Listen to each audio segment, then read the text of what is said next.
If Republicans reorient, Democrats could still have a world of hurt on their hands come the election cycle.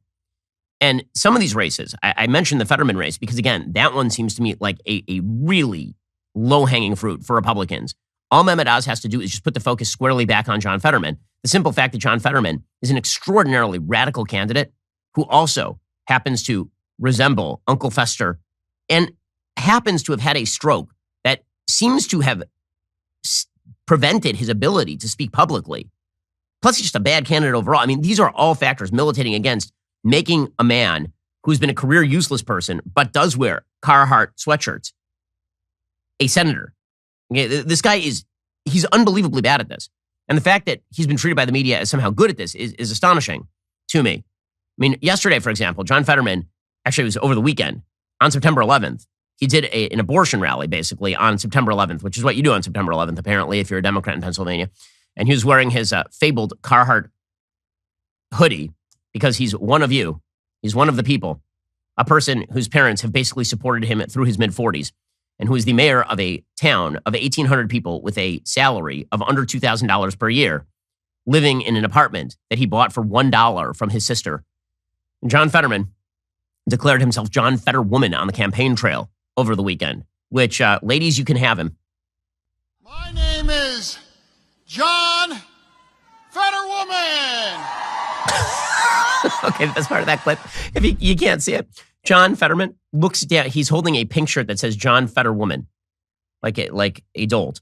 And he looks down at the shirt to remind himself that it says Fetterwoman. Now, this is not a hard joke to remember. His literal name is Fetterman.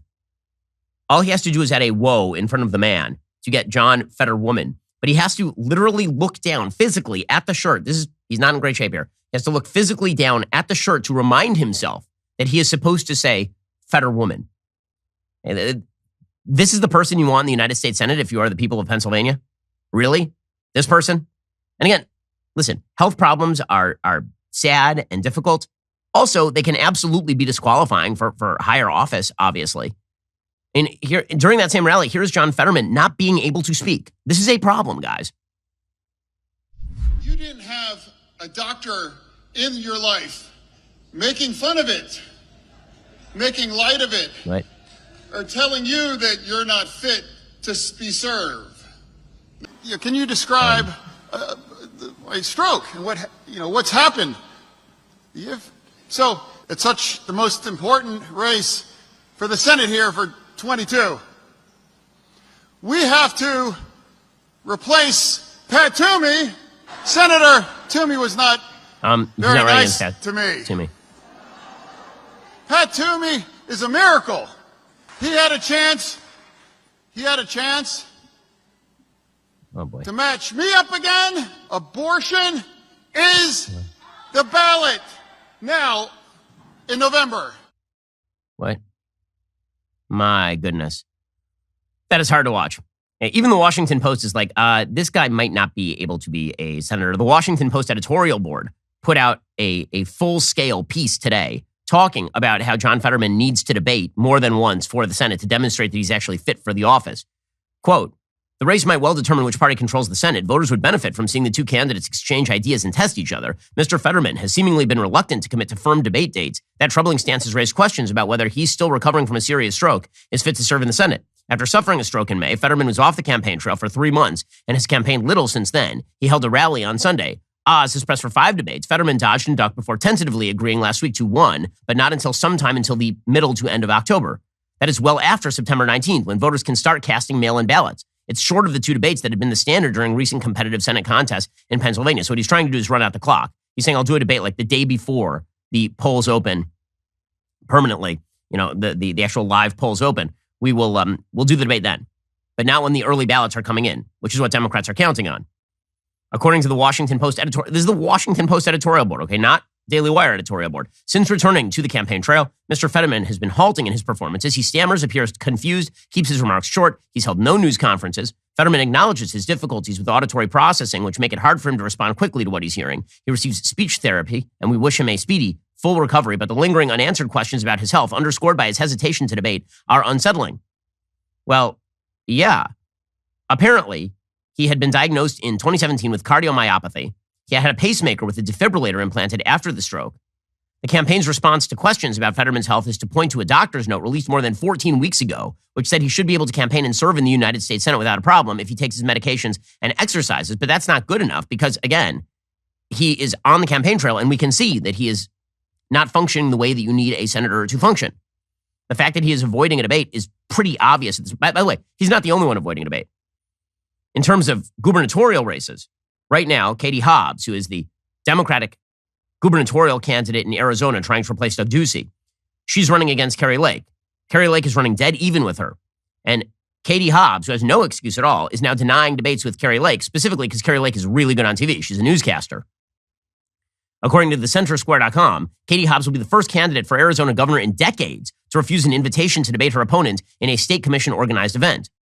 Hobbs, the current Democratic Secretary of State, announced on Sunday she would respectfully decline the Arizona Citizens Clean Elections Commission invitation to reach terms on debating her Republican opponent, former Fox 10 anchor Kari Lake. No other candidate running for office in November had declined an invitation, nor has any candidate for governor done so since the commission began holding debates in 2002.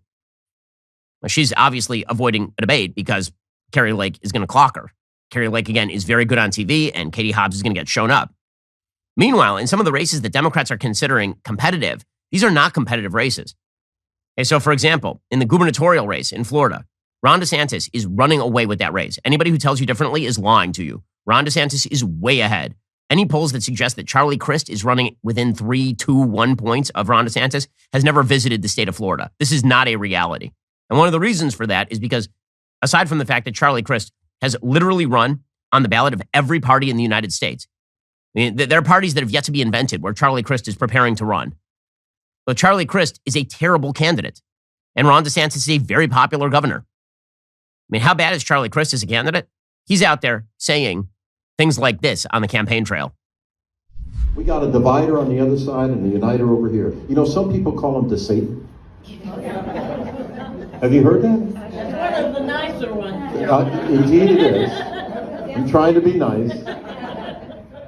The Satan versus that.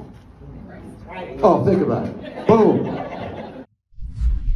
The Satan versus Crist. That's the joke that he's making because he's like a Jesus-like figure, Charlie Crist. And Ron DeSantis is Ron DeSatan. He's so bad at this. Anybody who tells, so the AARP is suggesting that this race is within 3 points. This race is not within 3 points. I'm sorry, not even. No. The answer is no. That you want to talk polling error? That is a massive polling error.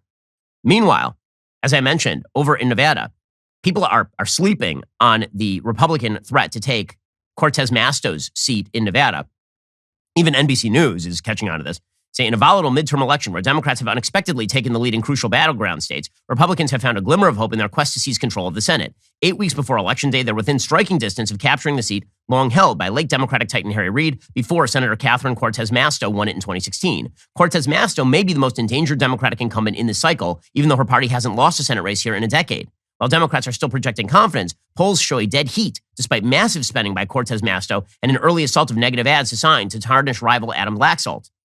This is definitely our best opportunity at any point in the last 14 years, said Jeremy Hughes, Republican consultant who's worked on many Nevada races. Hughes cited GOP gains in voter registration, a trend of Hispanic voters drifting away from Democrats, rising gas prices, and food as the key forces propelling Republicans. In an interview, Cortez Masto, who eked out her first Senate victory here by 2.4 points in 2016, acknowledged she had her work cut out for her if she wants to keep her seat. She said, Nevada's races are always competitive. I'm not going to take anything for granted, and you can't either.